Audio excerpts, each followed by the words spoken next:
Y a Franco Olchese viene del Centro Viña, que es responsable, es una de las personas más importantes en ese centro, que produce estudios muy importantes para el país, y justamente acaba de escribir un documento que se llama Más allá del Congreso, mecanismos de afectación desde un poder ejecutivo sin mayoría congresal, que me interesó muchísimo y lo invité, a tener la gentileza de venir para explicárnoslo. Franco, buenos días. Buenos días. Cuéntanos, ¿de qué se trata tu documento? Sí, es un esfuerzo por centrar un poco el debate en ese tema, ¿no? En las preocupaciones, digamos, de escenario central que podríamos tener. Yo creo que la segunda vuelta se está llevando en un debate de escenarios extremos, ¿no? Lógicamente, sí, claro, porque hemos estado con escenarios extremos recientemente, pero la situación, la estructura de poder en el Perú ha cambiado. Con la bicameralidad ahora es mucho más difícil, por ejemplo, una vacancia.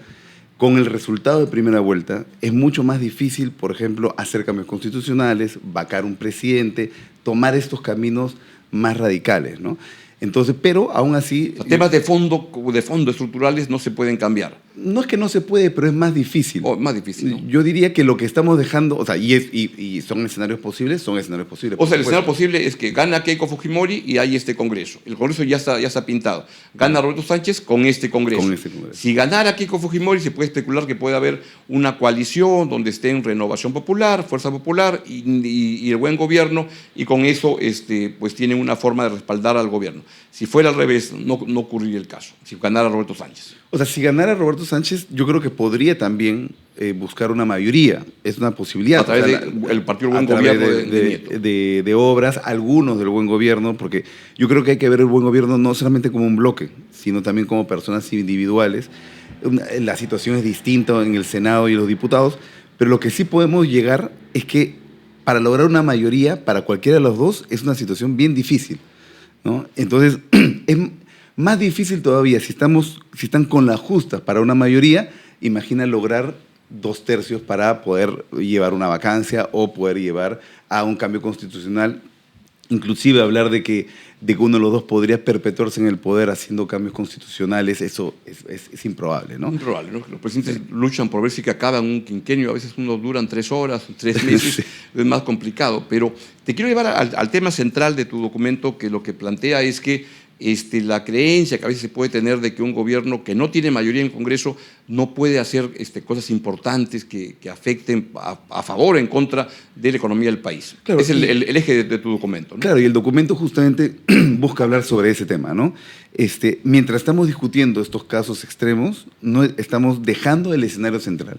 Y el escenario central es que se pueden hacer varias cosas desde el Ejecutivo, ¿no? Y también en el debate público se habla como si eso no fuera un riesgo. Y yo creo que lo que hemos pasado con Pedro Castillo durante el año y medio, habían muchísimos riesgos que se dieron sin que Castillo tuviera control sobre el Congreso. Por ejemplo, yo creo que el que cae de Maduro es el de la minería ilegal y minería informal, ¿no? Roberto Sánchez, por ejemplo, ha participado muy activamente en este decreto sobre la flexibilización de las concesiones. Él ha mostrado mucha favorabilidad acerca de eso. Él, el 29 de julio podría regresar los 50.000 reinfos que se quedaron sin el documento, podría regresarlos. Podría detener todas las interdicciones. Podría fomentar que la adquisición de reinfos o algún otro tipo de documento se haga sin ningún problema, ¿no? ¿Con Pedro Castillo coincides o crees que de alguna manera estuvo mucho de lo de las economías ilegales en el Perú, metidas en el centro del poder en Palacio de Gobierno? Y yo creo que tuvieron influencia, pero lo que queda claro es que el gobierno no hizo mucho por detenerlas. Porque estaba representada por él, iban a visitarlos, claro. Hasta el Movadef iba a visitar en Palacio de Gobierno a Pedro Castillo, la minería ilegal, tal ilegal, todas las ilegalidades pasaban por ahí. Sí, entonces nosotros ya hemos visto una figura como esta, ¿no? También hemos visto 50 ministros en menos de un año, ¿no? Claro. Y eso, desde el punto de vista de la inversión privada, es muy difícil que se pueda realmente avanzar proyectos de largo plazo cuando tienes 50 ministros en un año, ¿no? Y con lo que dices, pasamos entonces al caso de lo que un eventual gobierno de Roberto Sánchez, Diana González, quien fue o es todavía vicepresidenta de la Comisión de Energía y Minas, no se ha cansado de decir que quien representa los intereses y articula de la minería ilegal en el Congreso se llama Roberto Sánchez. Sí, sí, no, y creo que lo demostraron justamente con muchísima habilidad para poder pasar la comisión con este dictamen, ¿no? Entonces, yo creo que esa misma actitud la tendría, por ejemplo, desde el Ejecutivo, ¿no? Hay otras cosas, mira tú, ¿cuántos kilómetros de carreteras se construyeron en el primer año de Castillo, ¿no? Poco más de 70. La tercera parte que durante la pandemia, ¿no? O sea, esa ineficiencia también pega porque eso afecta a nivel de empleo, afecta a nivel de inversión pública, afecta a nivel de inversión privada que se encadena con esto, ¿no? Entonces yo creo que hay muchos, digamos, problemas o riesgos que están en un escenario central que no se están tomando, ¿no? Ahora, te pregunto en esa línea, sí es cierto que en el Congreso lo pueden parar en muchas cosas, ¿no? Podrían objetar a ministros, etcétera, pero ¿qué es lo que podría hacer un presidente que esté encaminado en profundizar ese tipo de políticas que no le hacen bien a la inversión desde el Poder Ejecutivo? ¿Cómo lo ordenarías por rubros, por Mira, espacios de acción? Un tema yo creo que tiene que ver todo lo relacionado a la ejecución del presupuesto público, ¿no? Y esto desde el punto de vista de la ineficiencia para ejecutar, justamente para llevar a cabo los proyectos, pero también desde la instrumentalización, ¿no? Política. O sea, con un partido y una posición política clara, se podría instrumentalizar esto, ¿no? Y eso para cualquiera, ¿no? Yo creo que ese es un tema que claramente se puede dar, ¿no? Después podemos hablar también... ¿Tú crees que un daño puede ser que es el deterioro de la capacidad de ejecución de la infraestructura pública? Sí, y del presupuesto, pero para la ejecución en la instrumentalización política. Por ejemplo, se podría utilizar esto para generar una capitalización política importante, ¿no? O sea, repartir entre los amigos y no necesariamente con meritocracia, ¿no? Que ¿Y por qué? ¿Ahí estás pensando solo en Sánchez o también que no, yo por eso digo con cualquiera de los dos. En cualquiera de los dos. Pero lo que deberíamos hablar es de ese escenario central. Y justamente la idea del documento es poder hablarlo desde ese punto de vista, ¿no?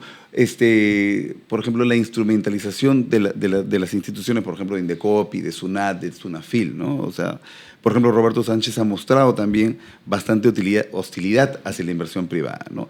Si tú eres ejecutivo, tienes totalmente control sobre esas instituciones, ¿no? Indecopi, por ejemplo, ha llevado un trabajo en los últimos años independiente, pero que se perdió un poco esa independencia durante el gobierno de Pedro Castillo. Eso podría regresar, ¿no? O sea, y digo Indecopi por decir alguno, ¿no? Los mismos organismos reguladores, Ocinermin, la SUNAT, todas las instituciones, ¿no?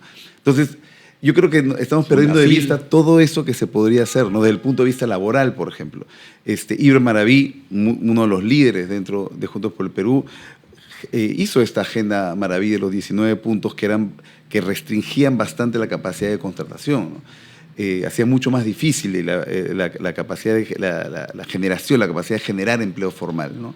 Y, o sea, todos esos puntos que de repente no son tan vistosos como la Asamblea Constituyente, son muy probables de que ocurran, ¿no? Están sobre la mesa. ¿Dirías que ahuyenta a la inversión tener un discurso como ese del Poder Ejecutivo, aunque no lo concrete? No sé, pues si ya, digamos, que si ya estoy en el país, ya estoy en el país, entonces sigo, ¿no? Para una empresa de energía, por ejemplo. Pero si es una empresa que quiere entrar y hacer una inversión de $5.000 millones, como que dice, ¿y cómo hago con este discurso y con los permisos que tiene que dar el Poder Ejecutivo? Yo diría, no solamente con el discurso, y justamente el documento busca analizar eso, ¿no? Sino con los antecedentes. O sea, hay antecedentes muy claros. Digamos, Roberto Sánchez no es una opción nueva desde el sentido de que está representando una opción que ha estado en el gobierno del 21, ¿no? Entonces, no esperaríamos una sorpresa. Sabemos más o menos lo que puede... Y en su plan de gobierno tampoco la oculta, ¿no? No, está muy claro. Lo toma con orgullo. No, y además es transparente, eso me parece bueno, ¿no? Que sea transparente en ese sentido. Pero sí sabemos los riesgos que podrían venir. Sabemos los riesgos que podrían venir también con el fujimorismo, pero a lo que me refiero ahí es, discutamos sobre estos temas, estos riesgos que empezarían desde el 29 de julio sin ningún tipo de oposición. Ahora, quinto ser abogado del diablo, te pregunto, ya sacar un proyecto minero en el Perú ya es complicado hoy en día. Con un gobierno así se complicaría más. Claro, imaginemos, por ejemplo... o sea, este sector lo que ha buscado claramente es la flexibilidad de las concesiones, ¿no? Ese es el punto clave. Imaginemos un gobierno de este tipo controlando Ingemet, controlando las concesiones, Claro. ¿no? O sea, ahí la creatividad puede ser muy grande, ¿no? Claro. Y además, en el gobierno de Pedro Castillo se ponía en el Ministerio de Energía y Minas a personas que estaban encargadas de promover la conflictividad en el sector. ¿No? Ahí mismo estaban los que promovían los conflictos sociales que en teoría deberían detenerlos. Sí, es cierto, pero bueno, y yo creo que los conflictos sociales, que es una situación que tendríamos, por ejemplo, un riesgo también que tendríamos en el caso de un gobierno de Keiko, es distinto en el caso de un gobierno de Roberto Sánchez. Probablemente la conflictividad sea menor, pero Castillo también mostró en la conflictividad una capacidad para ceder muy fácil, ¿no? ante cualquier reclamo, ¿no? Sea o no sea justo. Vinculado a eso, también otro tema que observas con preocupación es la acumulación de inversión paralizada y deterioro de la ejecución de proyectos públicos. Yo creo que es una consecuencia natural de la ineficiencia, ¿no? Inclusive la corrupción, ¿no? Y yo creo que ese tema también es preocupante, ¿no? En el documento mostraba los números durante el gobierno de Pedro Castillo, que fueron gigantescos, ¿no? Una cantidad de obras paralizadas, literalmente miles de obras paralizadas, que una obra paralizada realmente no sirve para nada, ¿no? Es dinero tirado al tacho. Peor, pues estacionas dinero que ya se ha invertido, se queda a medias. Dirías que se ha perdido también. Ahora, te comento o te quiero agregar, es que ya muchas cosas ya están ocurriendo. Es decir, si uno toma la foto de la economía peruana hace 10 años con la de ahora, pues la diseño y ejecución de la inversión pública se ha deteriorado mucho. Sí.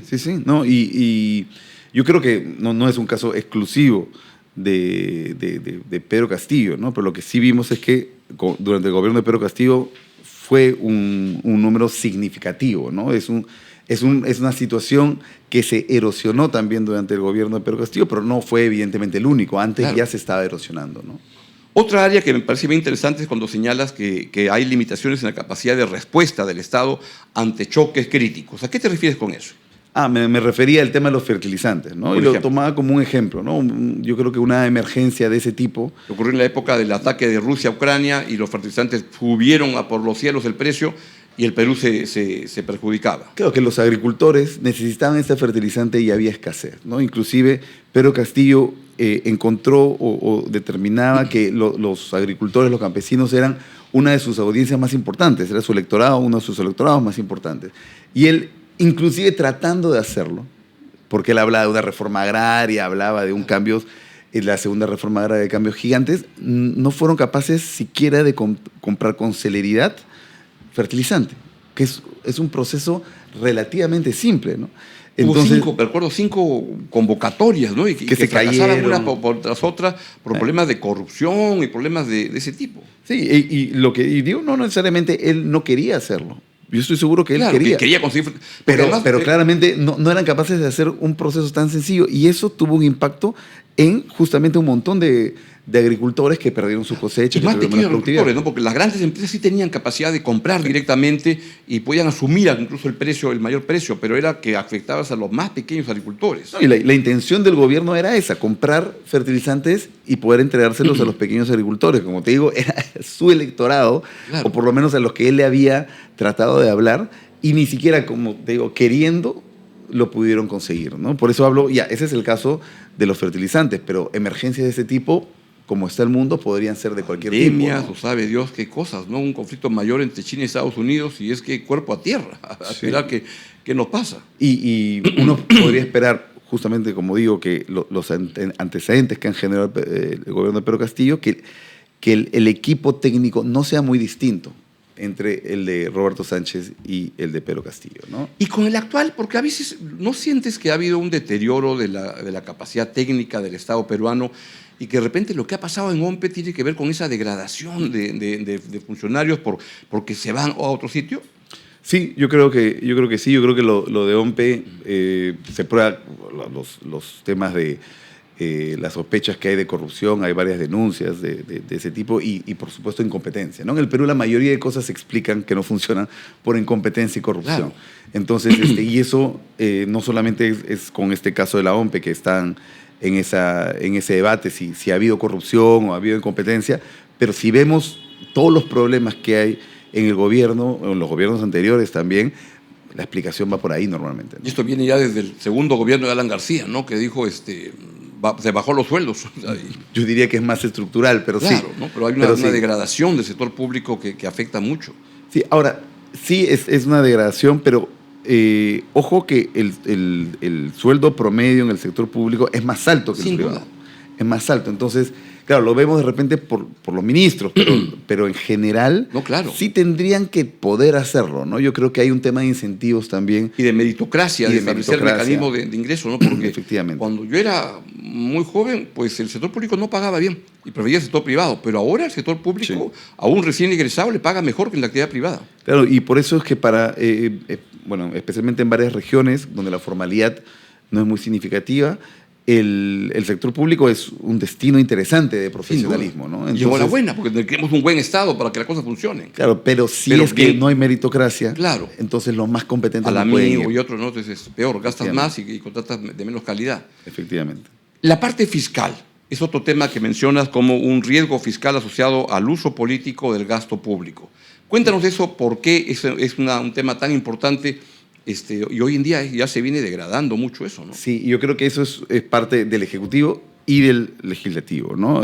Ahí tendría que haber por lo menos una lucha, pero ahí los dos han estado participando en la degradación del sector fiscal, ¿no? O sea, se están generando un montón de gastos, y yo creo que no con razones de política pública, sino con razones políticas, ¿no? O sea, están tratando de atender ciertos grupos para capitalizar políticamente, y esto es algo que se puede hacer de manera muy sencilla del Ejecutivo, que es lo que menciono. También se ha hecho, por supuesto, desde el Legislativo. El Consejo Fiscal ha dado varios comunicados en función a eso, pero yo creo que es un problema del Estado en su conjunto, ¿no? Que estamos realmente degradando la capacidad fiscal del Perú, cargando cada vez más, una carga fiscal cada vez más grande, pero que no es ordenada ni es consecuente, sino responde solamente a estímulos políticos concretos, ¿no? Y eso que señala Franco es bien importante porque ya se está notando. En estos 2 meses y medio que faltan para el final de este gobierno, es el despiporre, donde entre el Congreso y el gobierno que no dice nada, están aumentando cédula vida para militares, maestros, que ojalá todos ganaran así, pero ¿de dónde sale la cosa? Videnza señala que hay proyectos que equivalen a 24% del Producto Bruto, que no van a salir todos, pero que podrían salir y complicar la situación fiscal del país muchísimo más. No, sí, es bastante grave. El tema es poco atractivo como para discutirlo en general en la opinión pública, pero efectivamente, como mencionas, es bastante grave, ¿no? Y se compran aviones por $3.500 millones, base naval por 1.500, tanques por 900, y como que la plata llegara sola. En la parte laboral, ¿qué es lo que planteas? Yo creo que en la parte laboral hemos visto lo que se desea hacer, ¿no? La Agenda 19, la Agenda Maraví, porque además fue el primer ministro de Trabajo de Pedro Castillo y ahora está junto a Roberto Sánchez. Sí, y yo creo que lo dice Antauro, también lo dicen los líderes juntos por el Perú, y es evidente, ¿no? Es una de las voces más claras que tiene el partido, ¿no? Y ha mostrado claramente su posicionamiento, ¿no? Y yo creo que no tendría que ser muy distinto desde el punto de vista laboral lo que se esperaría de este gobierno, del gobierno de Roberto Sánchez, si es que llega al poder, del de Pedro Castillo, ¿no? Que es un desinterés por la generación de trabajo formal, de empleo formal, ¿no? Empiezan a poner muchas restricciones que, claro, ellos dicen proteger el derecho del trabajador, pero la verdad lo que están haciendo es llevando al trabajador más hacia la informalidad, ¿no? Claro. Que es la consecuencia natural que ha sucedido, ¿no? Lamentablemente. Todos estamos conversando en términos de explicar que no solo en el Congreso estamos como acostumbrados luego de estos años en que creer que hay un régimen parlamentario y todo ocurre en el Congreso, y no, en el Ejecutivo ocurren muchas decisiones que pueden complicar más las cosas en el país. Es cierto, por supuesto, que el Congreso va a ser más poderoso de lo que es ahora, ¿no? Pero tampoco es la situación de que el Ejecutivo es intrascendente, ¿no? Y yo creo que por posicionamiento político se está tratando de mencionar esto. Yo creo que para cualquiera de los dos lados, como si no fuera un problema lo que se podría hacer del Ejecutivo, pero sí lo es. Y ese es un poco el espíritu del documento, ¿no? Muy de acuerdo con eso, porque se va viendo lo que va sucediendo en estas categorías. O, por ejemplo, el uso discrecional de las capacidades regulatorias y de fiscalización, ¿no? que has comentado antes. Sí, lo que mencionaba, ¿no? Si tú tienes control de las instituciones regulatorias y tu enemigo es la inversión privada, por ejemplo, o tu enemigo es un sector en específico, pues se puede instrumentalizar de manera sencilla, ¿no? En esencia, ¿cuál es tu mensaje central? O sea, yo creo que el mensaje central es que deberíamos dejar de discutir, o por lo menos disminuir la discusión del debate público de esta segunda vuelta en los casos extremos e ir al escenario central. ¿Cuáles son los riesgos centrales que tenemos, ¿no? Por ejemplo, con Keiko hay un riesgo claro de que el Congreso sea demasiado opositor, ¿no? O sea, Keiko Fujimori. Yo creo que sí. O sea, ¿sí? Estamos suponiendo que Renovación Popular va a estar alineado, pero no nos olvidamos de toda la discusión y toda la polarización que está habiendo entre Fuerza Popular y Renovación Popular. No queda claro cuál va a ser el posicionamiento, ¿no? O por lo menos, o por ejemplo, la conflictividad de algunos sectores que no ganarían si es que Keiko llega al poder, ¿no? Eso es una cosa que puede pasar, pero y con Roberto Sánchez es todos los antecedentes que se han generado con Pedro Castillo, ¿no? La ineficiencia, favorecer las industrias ilegales, el tema fiscal, la instrumentalización política de las instituciones. Hay muchos riesgos, pero esos que te menciono son con lo que tenemos, digamos, yo diría que son los escenarios centrales. Deberíamos discutir sobre esos escenarios centrales mejor. Yo pensaba que hay un escenario que es muy, pensando en la inversión, que se puede formar en el Congreso una coalición entre Fuerza Popular, Renovación. Estamos en tiempo electoral y claro, están pues ahí las cosas, se tiran los tomatazos y todo, pero que ya me da la impresión que están conversando entre ambos lados y también tendiendo los puentes, que se está demorando más, pero es lo que le corresponde a Jorge Nieto, que es el que va a ir definiendo muchas votaciones, pero que si logran conformar un bloque, que no sé si pacto, pero que van caminando juntos y tienen que negociar entre tres fuerzas, mira, si algo se ponen de acuerdo Fuerza Popular, Renovación y Buen Gobierno, yo diría lo firmo casi a ojos cerrados. Creo que han negociado porque están los dos extremos, hay algo más de centro ahí que pueden sacar algo interesante. Sí, pero y eso depende de la interpretación política de Renovación. Renovación, por ejemplo, se mostró muy hostil al oficialismo, ¿no? Mira el posicionamiento contra Dina, mira el posicionamiento contra Gerí. Va a seguir ese posicionamiento si es que llega Keiko Fujimori. Es posible. No digo, yo esperaría que puedan seguir esas conversaciones. Yo creo que ayudarían independientemente de cuál sea el gobierno a la gobernabilidad. Sería lo mejor, pero... Sea con Sánchez o sea con Keiko Fujimori en Palacio. Claro, y lo que hemos visto ahora, pero lo que hemos visto recientemente no ha sido así. Entonces yo creo que no deberíamos dar por sentado que Renovación Popular y Partido de un Gobierno se van a juntar con Fuerza Popular en una coalición. Nada por sentado en la política peruana. Claro. Pero también me da la impresión que alguna gente en Renovación ya no mira con tanto entusiasmo las bravatas de López Aliaga y comienzan a ver vasocomunicantes entre Fuerza Popular y Renovación, sabiendo que además juntos tienen 30 votos, y de repente hay 2, 3 que van a estar fuera de eso y que requieren irse hacia el centro, y ahí está Nieto, ¿no? Sí, efectivamente. Eso puede implicar una coalición que implique, me parecería bien asignar ministerios. No, yo creo que hayan vasocomunicantes entre los partidos me parece excelente, ¿no? Y ojalá que sea así, ¿no? Pero yo creo que hay que trabajar con estos escenarios también, ¿no? Hay un escenario donde eso sucede, pero hay otro escenario que no me parece menor, donde eso no sucede y la gobernabilidad sería un reto, ¿no? Desde tu punto de vista, ¿qué es lo mejor que puede pasar en los próximos 5 años y qué es lo peor que puede pasar?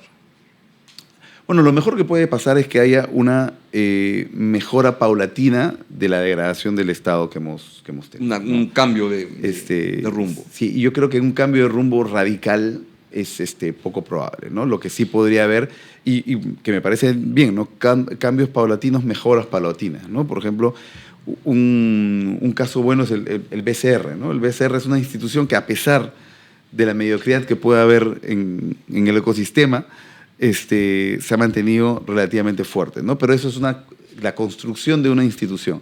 Yo creo que eso se puede hacer también con otras, que imaginemos en el 2031 que tengamos 3, 4, o tal vez un poco más, instituciones en ese sentido, ya sería una mejora, ¿no? Yo creo que el otro tema es que, desde el punto de vista de los precios de los minerales, hay vientos a favor. Tendría que estar aprovechando para que haya más inversión de la que tenemos. Yo creo que con las condiciones que tenemos, que estemos creciendo 3%, significa que el potencial es mucho más alto, ¿no? Yo creo que ese sería el mejor escenario. Y me parece que el peor escenario es un poco lo que escribo en el documento, ¿no? Es la continuidad de la mediocridad que se mantiene, desaprovechando nuevamente, como en varios momentos de nuestra historia, oportunidades que se nos presentan, ¿no? ¿Y crees que a veces, cuando he conversado con algunas empresas importantes, Dicen que la economía peruana es un problema, tiene un problema de mediocridad muy grande, porque pudiendo crecer al 5 o 6, crece al 3. Sí. Pero al 3 se puede pues, llevar la vida adelante, y si uno compara en la región, mira, tenemos mejores indicadores que casi toda la región.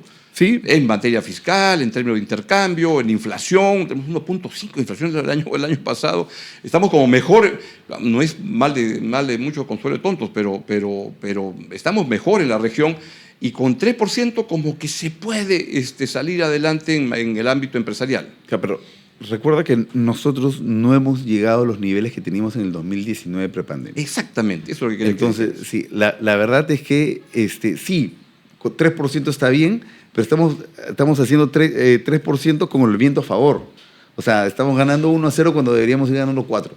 ¿No? Entonces, como el equipo de enfrente caído, jugando con 8, la tribuna alentándonos. Exactamente. Y el árbitro a favor nosotros. Y todavía nos faltan goles para igualar al Perú del 2019, ¿no? Y cuando digo que nos falta por igualar, estamos hablando de, como pongo en el documento, ¿no? Arribo turista, el sector turismo está más pequeño que en el 2019 todavía. Eso todos los países alrededor ya, digamos, recuperaron, nosotros no. Los niveles de pobreza no son los mismos que en el 2019, tenemos un nivel de pobreza mayor. Eso se tiene que recuperar también. O sea, tenemos varios puntos que no hemos recuperado, y esa velocidad al final se transmite no solamente como un número que suena bien 3 o 4%, sino tiene un impacto directo en los niveles de pobreza, por ejemplo, ¿no? Somos el único país de la Alianza del Pacífico, entre Chile, Colombia, México y Perú, que todavía no recupera el nivel de pobreza que tenía en el año 2000, antes del COVID. Y lograrlo, si crecemos al 3% como ahora, lo logramos en el 2031. Pero podría, si creciéramos al 6, eso lo acortamos rápido. Y cuando hay pobreza es que explica segundas vueltas como las que tenemos. Sí, y tendríamos ahí... No, y eso, en el mejor de los casos, vamos a tener la década perdida del 2019 al 2029, ¿no? Porque volveríamos al punto inicial. Yo creo que si tenemos el viento a favor, si las condiciones están, no deberemos, o sea, tenemos que aprovechar, porque estos vientos a favor se pueden terminar en cualquier momento, ¿no? Claro, y sería una pena perder 5 años más, como se han perdido los de la última década, en esas peleas que son absurdas. Franco, ¿algo más quieras agregar sobre el Centro Ubiña? ¿Qué cosa hace? Nosotros hacemos análisis político principalmente y planeamiento, pero tratamos de hacer ese tipo de análisis mucho, como puedes ver, basado en temas cuantitativos, buscando algo de evidencia más sólida, no tanto la opinión porque sí. Bueno, tenemos también un ADN bastante minero, diría, ¿no? Entonces, por eso hablo de la minería ilegal, de la minería informal, como uno de los principales problemas, ¿no? Yo creo que ahí hay un problema grave, ¿no? No solamente social, porque hay en ese grupo hay un montón de mineros que podrían formalizarse, ¿no? Pequeños mineros que podrían formalizarse, que necesitan una gestión inteligente desde el gobierno, ¿no? Que lamentablemente, si solamente se busca la posición que hemos visto en la Comisión de Energía y Minas, la verdad es que no vamos a poder integrar a esos pequeños mineros y poder superar el problema de la criminalidad en el sector, ¿no? Franco, muchísimas gracias por estar en el programa para explicarnos un tema que es tremendamente importante en este contexto, más allá de otros temas como los cuenteos de votos, y estos son temas trascendentales. Muchísimas gracias. Gracias, Steve. Ha estado con nosotros Franco Olchese, socio del Centro Ubiña, que es un centro que produce información tan importante.